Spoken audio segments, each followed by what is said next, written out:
ang kayamanan ay hindi nasusukat sa dami ng pera natin. Ang malaking kahirapan ng tao ay sila'y inaalipin ng pera.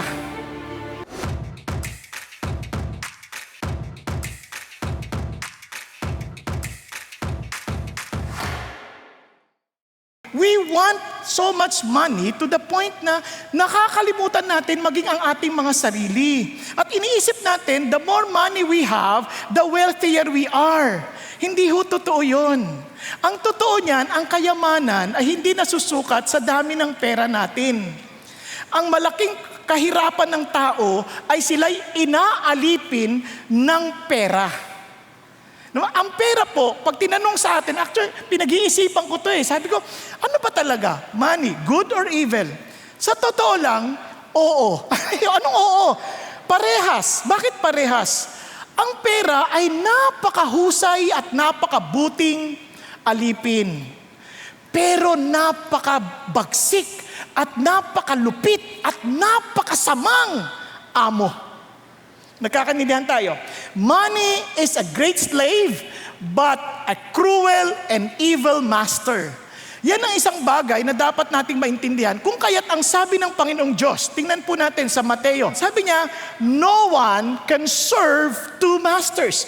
Walang makapaglilingkod sa dalawang amo. Ito po ay realidad ng ating pagkatao. Aminin man natin o hindi, isa lang amo ang pwede natin paglingkuran. Sabi niya, maaring magalit ka sa isa at mahalin mo yung isa. Maaring maging deboto ka sa isa o kaya naman ilalipustahin mo yung isa. Sabi niya, hindi ka pwedeng maglingkod sa Diyos at sa kayamanan. Kaya sa maraming tao, lagi silang nagbibilang. Every time they make decisions, ang kanilang desisyon ay nakabatay sa personality or peso value kesa sa eternal value ng buhay. Nagkakaintindihan? Real wealthy people use money as its slave. Inagamit nila ang pera bilang kanilang alipin. Pero ang talagang mahirap na tao, kahit may pera pa sila, they serve money as slaves. Minsan ganun tayo na hindi natin alam bakit natin ginagawa natin. Pero sa totoo lang, isa lang tanong, pera. At ang sagisag ng perang yan ay kasiyahan. Na hindi naman natin talaga matatagpuan. Kaya isip natin, pag tayo po ay financially free, mabibili natin yung gusto natin, mapupuntahan natin yung gusto natin, dahil umaasa tayo na tayo sasaya pag nakamtan natin yung mga pinapangarap natin sa magitan ng salapi. Ang ating talakayin ngayon ay experience through financial freedom. Kung nakaraang linggo po, diniin sa atin ni Paul, dito sa hapon, yung pong freedom from debt. Ito, hindi na lang freedom from debt, kundi through financial freedom, mas lalawakan natin ng kaunti. Okay, kaya nga to series Bakit po? Kasi ito'y importante natin maintindihan. Ano bang ibig sabihin ng true freedom? Di ba? Kasi tatanungin natin, ano ba yung freedom? Kayo pag tinanong yung katabi nyo, ano ba yung totoong freedom? Di ba? Ang gusto isip natin, yung totoong freedom, yung magagawa mo yung gusto mo, kahit ano gusto mo, gawin mo, yung mapapalaya ka sa totoo, sa Genesis pa lang, yan na yung talagang hinahangad ng tao, na they can choose evil or good for themselves, na hindi sila, walang nakikialam sa kanila. Yun ang gusto. Kaya ang ganda-ganda ng sinabi ni Pastor Peter when it comes to true financial freedom. Sabi ni Pastor Peter kanina umaga, it is the ability to joyfully do what God wants you to do with the money He has entrusted to you for His purpose and glory. Ano sinasabi ni Pastor Peter dito? Ito ay isang abilidad na masaya mo na gagawin yung gustong ipagawa sa iyo ng Diyos. At pagkatapos sabi niya, that yung sa magitan ng pera na ipinagkatiwala niya sa iyo, ayon sa kanyang layunin at kalwalhatian. Yung totoong financial freedom, yung may pera ka o wala, hindi ka nag-aalala. O, di ba? Ang sarap nun. Maaring may concern ka, pero hindi ka worried. Yung tipong, hindi yung lakad ka ng gano'n, parang saan ako kukuha ng pera? Saan ka? Una-una, kung ganyan ang lakad mo, dahil naghahanap ka ng pera, wala ka matatagpuan. Bakit? Pabalik-balik ka Wala ka matatagpuan. Kaya, yung pang himbalaya ka na hindi mo na ihahambing, uy, ang ganda ng kanya cellphone, no? Natitiklop, ang ganda. Gusto ko rin yun. Hindi, pagdikitin mo yung dalawang cellphone dati, pagtiklop mo, Hindi naman yun, di ba? Hindi naman masama yun. So, freedom of covetousness. Ibig sabihin yung paghahangad. So, ano ibig sabihin nun? Alam niyo ba, ang pahirapan ay hindi yung nawala kang pag-aari. Ang pinakakahirapan talaga, yung hinahayaan mo, yung bagay na ariin ka. Na para pag nanood ka sa advertisement, pag hindi mo yun nakamtan, parang ikaw na pinakamalungkot na tao sa tanang buhay. Kaya ito ang sabi ng Lord, I want you to be freed from worry. I want you to experience financial freedom. Why? Because if you serve me, then I will take care of your needs. Yun ang sabi ng Diyos. Tingnan nyo, so balikan natin ha, you cannot serve God and wealth. And sabi niya, therefore, or for this reason, if you are serving God, sabi niya, do not be worried about your life. Do not as to what you will eat or what you will drink or what your body as to what you will put on. Is life more than food and the body more than clothing? Kasi nasabi ko sa inyo, if you are serving God, if you are devoted to God, if you love God, then you don't have to worry about your needs. Kasi kung ako yung master mo, I will take care of you. Kaya tingnan nyo, sabi niya pag tumalon tayo, for the Gentiles at sa modern translation, para sa mga hindi nakakakilala sa Diyos. Yan ang kanilang mga hinahanap. Kag hindi mo kilala ang Diyos, lagi mo nga hanapin, ano kaya kakainin natin ngayon? Ano kaya lulutuin ko ngayon? Ano kaya paano kaya buhay natin ngayon? Paano kaya kinabukasin natin ngayon? Paano tumatanda na ako? Paano na kaya ako pag maputi ng buhok ko? Paano? Anong buhay ko na kung hindi na ako makakilos? Paano kung hindi na ako makalakad? Ang sakit na ng mga kilos ko dati. Ang bilis-bilis kong kumita ng pera. Ngayon parang hindi pa ako dumidilat, wala nang kita. Nakuha ninyo? Kaya anong gagawin ko? But look at this. Sabi niya, your heavenly Father knows that you need all these things. Alam ng Diyos, kaya I don't want you to worry. Pero ang tao na ang master niya si God, seek first His kingdom and His righteousness, and all these things will be provided to you. So ito na yung sinasabi ng Lord. So you're free from worry. Yan yung financial freedom. Hindi lang yon, may freedom pa from comparison. Bakit? Sabi ni C.S. Lewis, comparison is a thief of joy. Every time na i-compare mo yung sarili mo sa iba, lungkot niyan, like ka na, ay, ang buti pa siya, ang gwapo-gwapo niya. Ako, ano ba yan? Bakit ganon? Unfair ka, Lord, bakit ang tangos ng ilong nun? Pag hinangin, gumaganon. Ako, lumapag ng eroplano, walang galaw. Di ba, ganyan pa. Di ba, parang, Lord, ba't ganon? Ganon, alam mo ang bait ng Diyos, bakit? Nangyari din sa akin yan. Gusto ko i-compare sarili ko. Uy, mas maganda yung kotse niya. Uy, mas maganda yung gamit niya. Uy, mas maganda yung rubber shoes niya. Para yan nung naglalaro kami ng basketball. Ang ganda ng rubber shoes. Jordan latest. Basta ganda. Hindi ko na maalala kung ano Jordan yun, 25, 20. Basta, ganda. Hindi mo makashoot. Di ba? Yung kalaban, no? Nakayapak, shoot ng shoot. Di ba? Laki kalokohan yun. Kaya, ganyan na sinasabi ng Diyos. Why do you keep on comparing yourself with others? You are good for who you really are. Kaya some people, they keep on working because they thought, listen to this. Okay. They thought that their net worth is their self-worth. Hindi totoo yun. Kaya tayo minsan trabaho ng trabaho, hindi na tayo makapagpahinga. Bakit? Kasi iniisip natin, kailangan tayo kumita ng kumita para umangat yung ating halaga. Hindi totoo. Bakit kamo?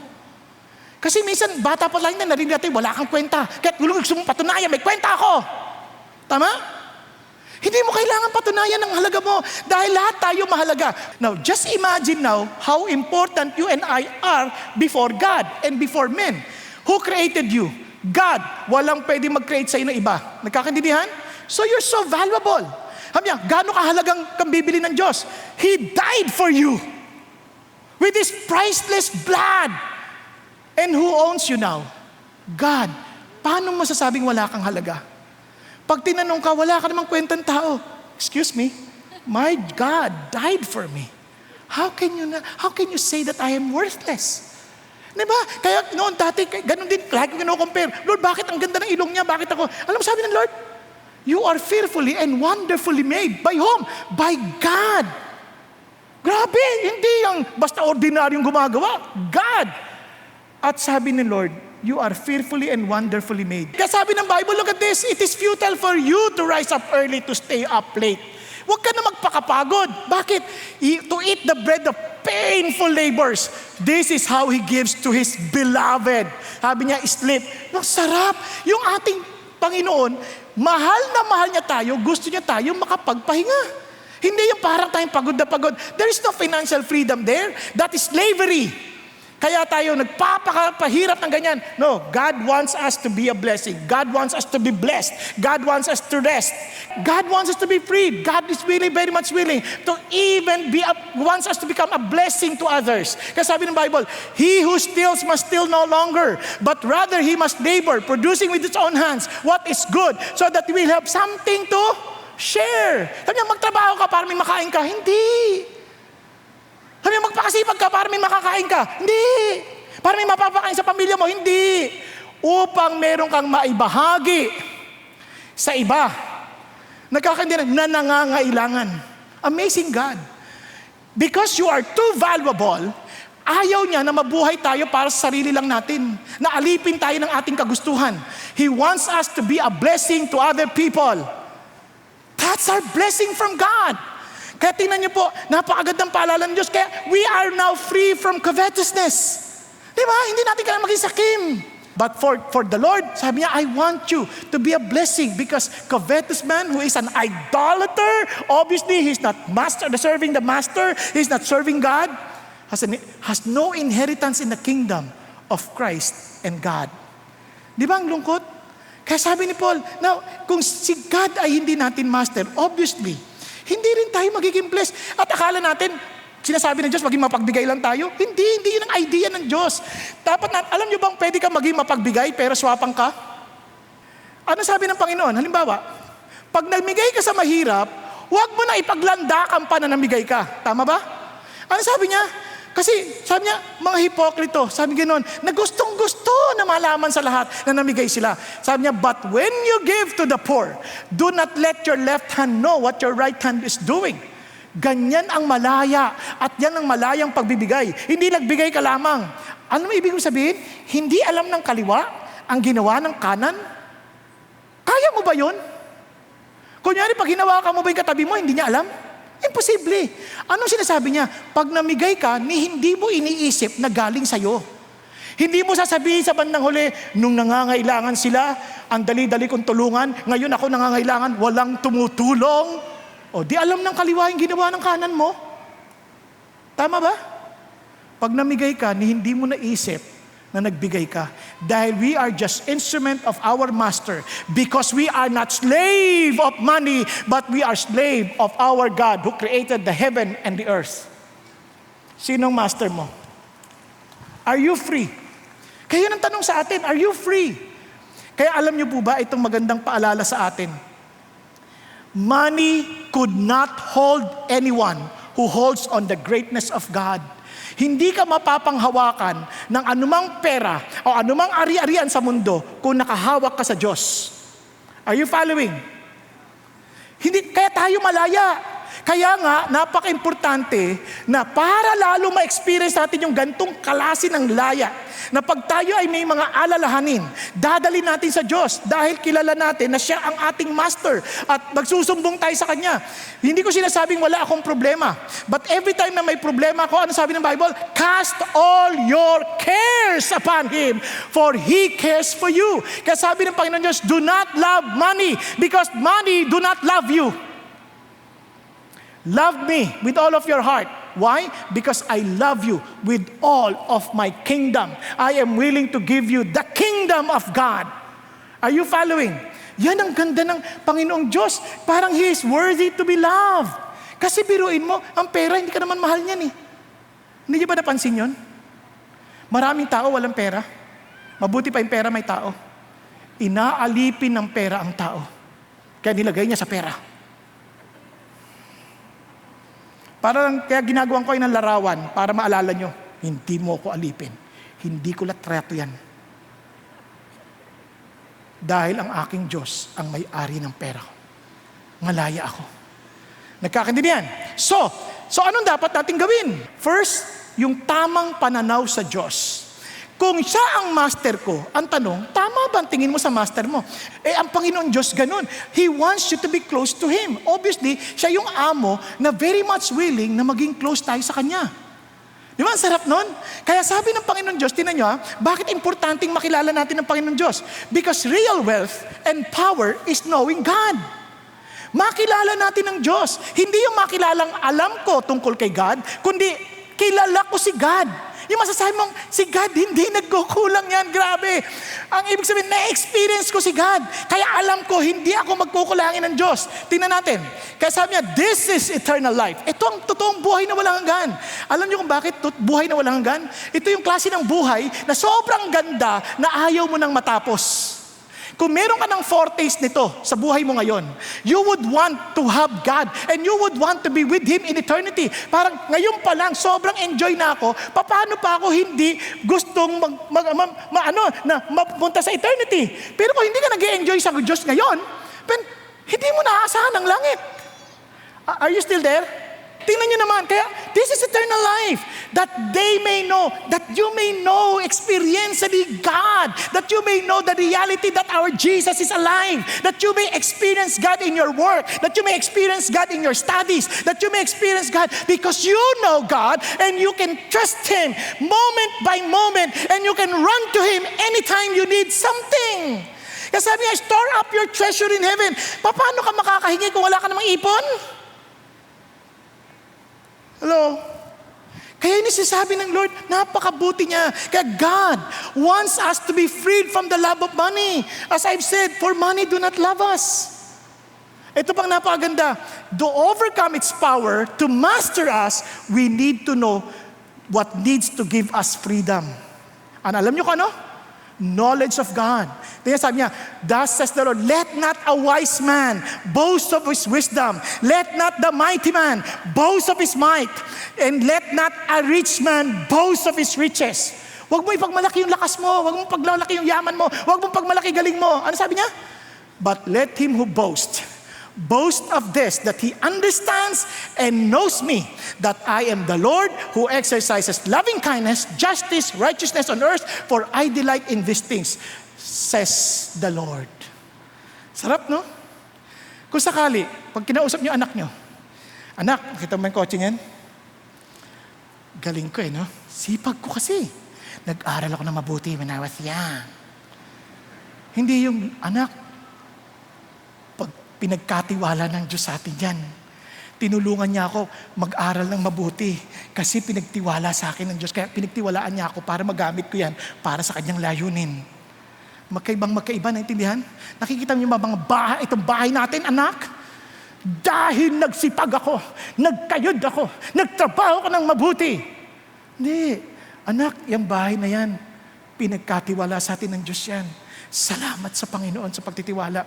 Kaya naman kailangan tayong maging tapat din sa ating mga responsibilidad. Magtrabaho tayo ng mabuti, mag-aral tayo ng mabuti dahil pinagkatiwala ng Diyos to, ito para mapangalaga at magamit para sa kanyang layunin. Are you following? Nakuha niyo yung diferensya? Kaya ito, sinasabi ng Diyos, itong ating pagmamalaki. Lahat ng yaman, karangalan, nanggaling sa iyo. You rule over all. And in your hands, sabi niya, kapangyarihan at lakas. At sabi niya, lahat na yan nasa iyong kamay. Para maging dakila at mapalakas ang bawat isa. Sinasabi ni David, kung nakamtan man namin ang mga bagay na meron kami ngayon, galing sa iyo to. Now, yun din ang sinasabi ko sa inyo ngayon. Kung feeling mo parang walang-wala ako, Lord di bumalik ka sa Diyos at tuturuan ka ng Diyos anong dapat natin gawin. Kailangan natin sumunod sa Diyos. Let us listen to God and He will take care of us. Now therefore, our God, we thank you and praise your glorious name. So ito, sabi niya, Lord, ito na papuri. Yan ang kanyang prayer. Sabi niya, Lord, sa'yo lahat ng papuri. Tingin niyo sa Diyos. Ang taas. Ganun ba din tingnan sa Diyos? Lord, hindi niyo kami pinababayaan Maraming tao ganyan. Ito, sabihin ko lang sa inyo, kayo ba magbibigay sa Panginoon pag sinabi ko sa inyo, ibabalik ko pag kung hindi kayo sasapatan? Uy, magandang deal yun Nakuha ninyo? Saan ka nagtitiwala? Sa akin o sa Diyos? You ask yourself. Maraming tao hindi na kilala ang Diyos kasi hindi na sinubukan. You have to obey God little by little and from there you will see. Bakit ganito si David? Tingnan nyo, bakit ganito si David? Balikan natin Sa karanasan ni David, doon pa lang sa pamilya, hindi na siya pinapansin. Sabi nung yung isa sa mga anak mo magiging hari, iaanoin ko. So, i-prepare mo sila. Pinipare ng tatay, siyempre excited dyan. Magiging hari mo anak ko. Unang-unang anak, si Eliab. Ito si Eliab. Tapos, di wala pa rin. Sabi niya, sabi sa 7 anak na wala. Would you believe, kinalimutan si David? Para sinasabi ng tatay, hindi pa yan pwede, bata pa yan. Pero itong David, napakatapat na bata. Di ba, nagpapastol. Batang-bata, masunurin. Ang sabi niya, send and bring him, for we will not sit down until he comes. Tama? Ito na. So pinadala, arise and anoint him, for this is he. Sa madalit salita, siya yung pinangako ang maging hari. Ito po ang maganda rito. Kahit hindi siya pinapansin ng magulang niya, ang Diyos hindi siya nakakalimutan. And he was faithfully serving the Lord. Ngayon, dumating ang totoong hamon. Dumating si Goliath. Nako niyo, ito yung experience si David. Nung lahat natatakot kay Goliath, but not David. Why? Tingnan natin. Sabi niya, what will be done for a man who kills this Philistine? And take away the reproach from Israel. Kasi lahat ng mga Israelite takot kay Goliath. Laki-laki. Sabi niya, for who is this uncircumcised? Sabi ni Saul, paano mo lalabanan yan? Sabi niya, alam niyo ho, sabi. Pansinin niyo, si David, alam niyo ho, mga hari. Ako po nag-aalaga sa tupa ng tatay ko. Sabi niya, pag dumating ang leon at ang oso, dumating at kinuha yung tupa, nako, sabi niya, hahabulin ko yan, aatakihin ko yan at ipagtatanggol ko. Sabi niya, kukunin ko yan sa kanyang bibig. Ang laki ng oso na yun pag tumayo. Higante rin yun. Mga 7-footer din yun. Hahabulin ka, kukunin ka, hahatakin ko yung balbas niya. Biro niya, ganun siya katapang. Sabi niya, pinapatay po ng ilang lingkod, yung leon at yung bear. At maging itong uncircumcised Philistine na to, ay isa lang din sa kanila. Sabi niya, dahil inaalipusta niya ang hukbo ng buhay na Diyos. Can you see that? Nakikita niya si God.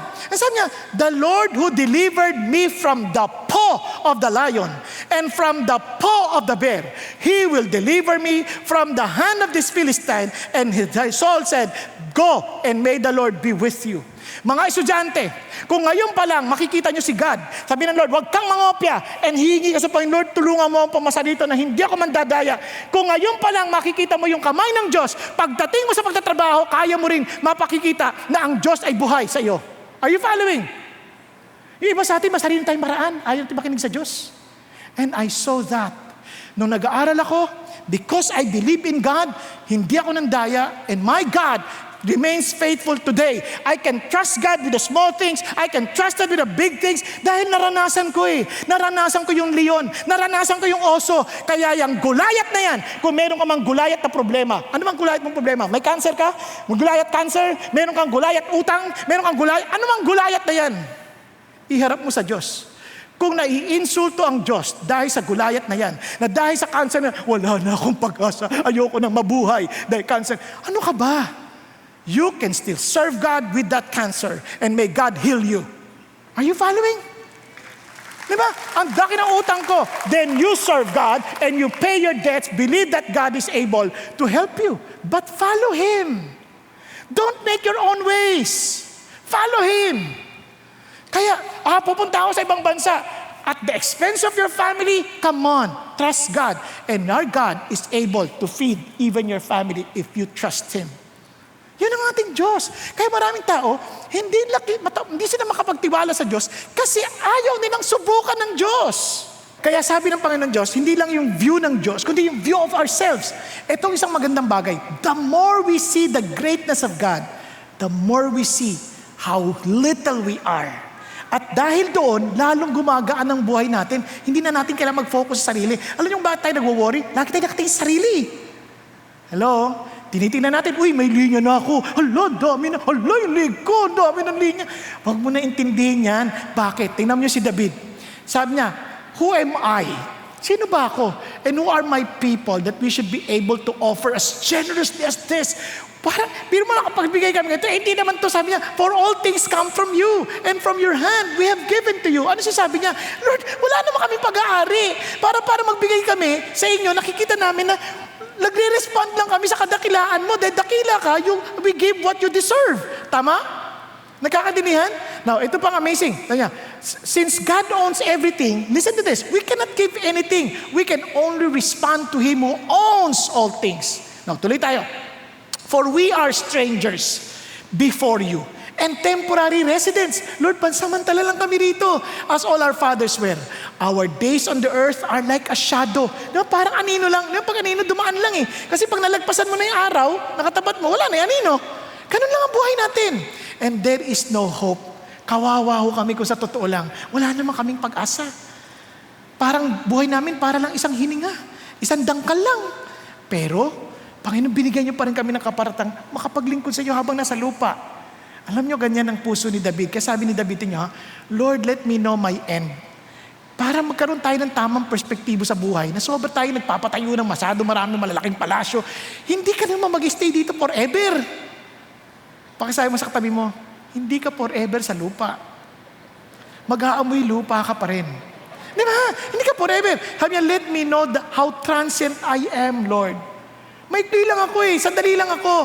Sabi niya, behold, you have made my days like handwidth. Isang kadangkal lang. And my lifetime has nothing in your sight. Certainly, all mankind standing is a mere breath. And sabi niya, certainly every person walks around as a fleeting shadow. Again, pareho lang, para lang ding anino. And they certainly make an uproar for nothing. He amasses riches and does not know who will gather them. Di ba lungkot? Dami mong pera, pero mamaya, kung ilolustayin lang ng mga anak, pag-aawayan lang ng mga magmamana. Minsan, hindi pa nila aalagaan. Pag-isipan ninyo. Ano sinasabi ng Diyos? Huwag mo masyadong ubusin ang panahon mo dito. Sobrang sandali lang yung buhay. Now, paano natin gagawin to? Listen ha. If you have a high view of God, malaya tayo sa pera. Bakit? Siyang master natin, hindi pera. Then if we keep ourselves na, ganito lang tayo, and God, pinahalagahan tayo ng Diyos, kabila ng ating kaliitan, pinahalagahan natin ng Diyos, bakit pa tayo mag-aalala? Paano na-develop ni David yan? Yun ang tanong. Gusto niyo bang malaman? Ito, bonus to, extra na lang to. Bibigyan ko kayo ng supernatural social security system ng Panginoon Diyos. Di ba? Yung iba, pag magre-retire, di-supply SSS o kaya GSIS, ito, mas maganda. Ito po yung ating super social security system. Ano yan? Learn to start your day with God. Okay? Kasi minsan paggising pa lang natin alam, nagmamadali na, parang alarm na agad. Hindi na, ano ba yan? Late na, nagmamadali. Wag, umunat ka naman. Tapos sabi mo, Lord, I love you because you first loved me. Di ba? Tapos gumiti ka habang wala nakatingin. Para maging positibo yung tapos yung dugo mo umiikot na. Start the day with God. And listen, ganun si David. Look at David. In the morning, O Lord, you hear my voice. In the morning, I lay my request before you and wait in expectation. Sarap, no? Ang una yung ginagawa, sumasamba nagpe-praise sa Diyos. Unang araw pa lang. Kaya paano siya mag-aalala? Tignan niyo. Worship God if you want the best. Worship opens doors to all His goodness. Sambahin mo ang Panginoon. Gusto mo ng best sa buhay? Then worship God. Now, number two. After sabi niya, stay on God's promises. As in, memorize or store a lot of promises. Sabi niya, though the wicked hide along the way to kill me, kahit na magbaabang silang atakihin ako, I will quietly keep my mind upon your promises. Ang daming promises sa Bible. May nagsabi, mga 7,000 promises. Binememorize ba natin to? Are you following? Tingnan niyo, sabi niya, I bank your promises in the vault of my heart. Memorize natin yung mga salita ng Diyos. Kunyari, mag-worry ka, have no anxiety about anything, but in everything by prayer and supplication, let your request be made known to God. And the peace of God which surpasses all understanding will keep your heart and mind in Christ Jesus. Meron kang pangako Amen po? I can do all things through Christ who strengthens me. Yes, Lord, di ako natatakot. Ako Kaya yung promises na yun. Now, at ito pa ang sabi ng Lord. Sabi niya, let's keep a firm grip on the promises that keep us going. He always keeps His word. Diba, sarap? Ang sarap. Then, pangatlong S, settle on God's love no matter what happens. Kahit anong mangyari, maniwala ka sa hindi, mahal ka ni God. Wala kang magagawa na magbabago yung pagmamahal niya sa'yo. Nagkakaintindihan? Andiyan ka pa? Hindi nagbabagong pag-ibig sa Diyos. Kaya lang tayo parang pakiramdam tayo nagbago, tayo ang lumalayo sa Kanya. Kaya listen to this. Pagtiwalaan natin ang puso ng Diyos. Ang puso ng Diyos ay sa ikabubuti natin. Kung nagkamali tayo, He will discipline us. While we were children, our parents did seem best to them. But God is doing what is best for us, training us to live God's holy best. Yun ang hangad ng Diyos. Kung disiplinahin man tayo, at least alam natin, it's for our best. Para sa ikabubuti natin. Pinakamabuti sa atin. Di ba? Kaya sabi ng Lord, dami kong problema, Lord. I'll get you out of any trouble. I'll give you the best of care if you will only get to know and trust me. Kilalanin mo ako, magtiwala ka sa akin. Andiyan pa kayo? And of course, piliin mo rin yung mga kasama mo. Kaya stick with other believers. Alam niyo, minsan ito nalulungkot ako. Sa Bible, kita yung mga kakapatid nagtutulungan. Sa atin, hindi tayo, minsan, nag-a-attend tayo pero hindi tayo engaged. Let's be engaged. Yung sakit ng kalingkingan, sakit ng buong katawan kasi we're one body. Paano natin magagawa yun? Kasi sabi niya, I am a friend and companion of those committed to living by your rules. Lord, ang mga kasama ko, yung mga masunurin sa inyo. And of course, let us not give up the habit of meeting together. Instead, let us encourage one another. Yan ang ginawa ni David. Kaya naman, kung may problema siya, kilala niya si God eh. Parang pag nangihina ka, takbo kay God. Bakit? Siya naman ang una niyang takbuhan. He start his day with God. Meaning, he is his priority at alam niya kung sino ang tatay niya. May relasyon ka ba kay God? Kilala mo ba ang tatay mo? Tayo pong lahat ay yumuko at pumikit sandali. Mga kapatid, gusto ko lang maintindihan niyo ito. Dahil sa kasalanan, nahiwalay tayo sa Diyos. But God Himself took the initiative to come to us and gave His own Son. Ibinigay niya ang kanyang sariling anak na si Jesus para ikaw at ako ay mai-reconcile, maging kabati, kaibigan, anak ng Diyos. Pero kailangan mong aminin na kailangan mo siya. Kailangan mong magpakumbaba na ikaw ay nabubuhay sa sarili mong kaparaanan, sa sarili mong kalakasan at hindi sa paraan ng Diyos. At manumbalik ka sa Diyos sa magitan ni Hesukristo. Handa mo bang gawin yan ngayon? Bakit pwede na ngayon? Kasi ngayon pa lang sinasabi ni Jesus, kayong mga nabibigatan at napapagod ng lupa. Sabi niya, lumapit kayo sa akin at bibigyan ko kayo ng kapahingahan. Matuto kayo sa akin dahil ako ay mahinahon at mapagpakumbaba. Kunin niyo ang aking pamato. Sa madaling salita, sa akin kayo maglingkod. Dahil ang pamato ko ay magaan. Ang pamato ko ay madali. Halika. Kung ikaw yung nararamdaman mo sa puso mo, inaanyayahan ka ng Diyos ngayon. Pakitaas mo lang yung kamay mo sa Panginoon. Panginoon, salamat po. Malapit ako sa iyo ngayon. Thank you, Jesus. Thank you, Lord. Thank you, Jesus. Sige po, yung mga nasa taas, kayo rin po. Huwag ko kayo mahiya. It's between you and the Lord. Hindi ho yung katabi nyo. It's between you and the Lord. Sabi mo sa Kanya, Panginoong Jesus, lumalapit ako sa iyo ngayon. Kinikilala ko't inaamin kong pagod na ako. Dahil alipin ako ng bagay dito sa lupa. At Panginoon Jesus, salamat na parito kayo. Para palayain kami sa pagkabihag namin sa yaman dito sa lupa. At tinatanggap namin kayo bilang aming Panginoon at tagapagligtas. Pagharian ninyo kami. Panginoon, kinukuha namin ang pamato ninyo. Bilang pagkilala na kami ay inyong lingkod. At salamat po na ang pamato ninyo ay magaan at madali. Panginoon Jesus, tulungan niyo kaming mabuhay ayon sa kalooban ninyo. Na araw-araw kayo ang aming tatawagin. At palagi ang pangahawakan ng pangako ninyo sa magitan ng pagbabasa ng iyong salita, pagsasaulo nito. At hinihingi ko aming Panginoon na pangahawakan namin ito kahit ano po mangyari sa aming buhay, na susunod kami sa paraan ninyo. At bigyan mo rin kami, Panginoon, mga tamang kaibigan kasama. Maging small group na masasamahan, na magpapakumbaba kami, na makiisa at makibahagi sa katawan ninyo. Salamat po, O Diyos, na sa mamamagitan nito, tutulungan nyo kaming lalong makilala kayo at makita namin ang aming kawalan sa larawan at sa ilaw ng iyong kaganapan.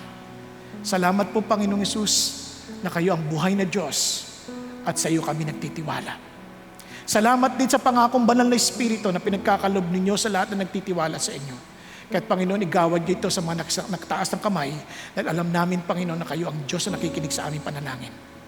Aming Ama, maging sa bawat isang narito sa silid na ito at sa auditorium na ito at maging sa mga nanonood, Panginoon Diyos, sa internet, aming Ama, dalangin ko po, Panginoon, na pagpalain niyo ang bawat pamilyang aming nire-represent at ipahintulot niyong lumakad kami ayon sa iyong kalooban at mamuhay ayon sa katanyagan ng iyong pagka-Diyos, aming Ama, na tunay kayo po ang Diyos na walang hanggan, Diyos na makapangyarihan sa lahat, Diyos na aming mapagkakatiwalaan dahil kayo ang Diyos na mapagmahal. Salamat po na sa aming kawalan, tiningnan niyo kami. Na sa aming kawalan, pinansin niyo kami. Minahal at niyakap at inakay para mabuhay ng malaya sa pagkabihag sa mundong ito at sa mga yaman ng lupain na ito, sapagkat kayo lamang ang karapat dapat na sambahin at paglingkuran. At kayo lamang ang Diyos na karapat dapat, aming Ama, na pagtitiwalaan. Salamat po. Sa iyo po ang lahat ng kalwalatian at gayon din ang pagpapala sa inyong mga tao ay iyo pong igawad sa pangalan ni Kristo Jesus na aming Panginoon at tagapagligtas. Amen. Amen at amen. God bless you.